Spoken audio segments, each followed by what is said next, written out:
Social distancing doesn't feel very social. They say we mustn't be together, but what if you're feeling under the weather? How do I say hello? How do I send a hug? Paper, ink, stamps and dies, doing what I love to do. To send a reminder I'm thinking of you.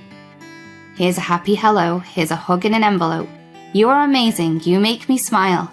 Sweet reminders across the miles. Hello to you, my friend, hugs and comfort to your heart. I'll keep on mailing homemade cards until next time when I see your face and we're finally able to share a warm and sweet embrace.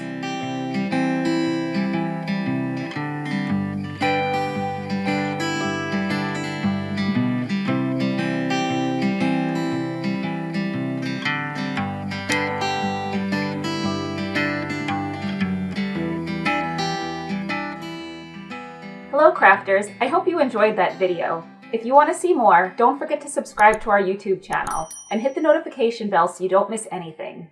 Thanks for watching!